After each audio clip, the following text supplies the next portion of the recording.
അദ്ദേഹം പുറത്തേക്ക് എത്തുന്നു എന്ന് പറയുന്നുണ്ട്. അദ്ദേഹം എത്തുകയാണെങ്കിൽ നിരവധി ആളുകൾ കൂടി അദ്ദേഹത്തെ സ്വീകരിക്കാൻ ആ ദൃശ്യങ്ങൾ കൂടിയാണെന്ന് തോന്നുന്നു നമുക്ക് ലഭിക്കുന്നുണ്ട്. ജംഷീർ, എന്ത് സംഭവിക്കുന്നു അവിടെ?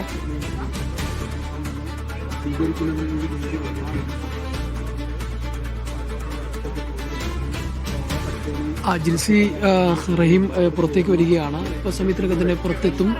ഇങ്ങോട്ടേക്ക് വന്നിട്ടുണ്ട്, ഡോറിന്റെ ഭാഗത്തേക്ക് വന്നിട്ടുണ്ട് എന്നുള്ളതാണ് നമുക്ക് ഇവിടെ നിന്ന് മനസ്സിലാക്കാൻ കഴിയുന്നത്. അല്പസമയത്തിനകം തന്നെ റഹീം പുറത്തേക്ക് വരും. ഇതാ റഹീം പുറത്തേക്ക് വരുന്ന ദൃശ്യങ്ങളാണ് നമ്മൾ കാണുന്നത്.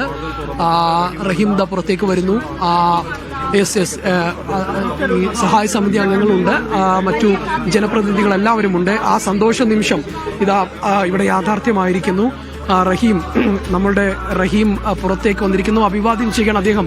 പുറത്തേക്ക് വന്ന് അഭിവാദ്യം ചെയ്യുകയാണ് അദ്ദേഹം. ഇരിപ്പിനൊടുവിൽ അദ്ദേഹം പുറത്തേക്ക് വന്നിരിക്കുന്നു എന്നുള്ളതാണ്. ജന്മനാട്ടിലേക്ക് എത്തിയിരിക്കുന്നു. ഇപ്പോൾ ഇതാ പുറത്തേക്ക് എത്തിയിരിക്കുന്നു അദ്ദേഹം.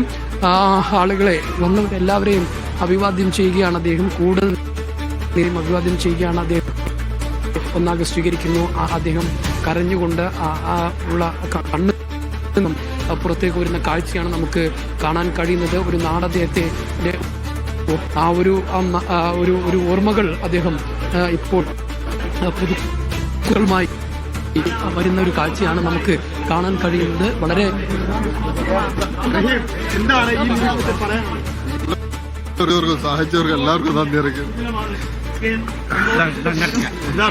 വലിയ സന്തോഷമാണ്. കാരണം വലിയ മലയാളികളുടെ വലിയ പരിശ്രമം.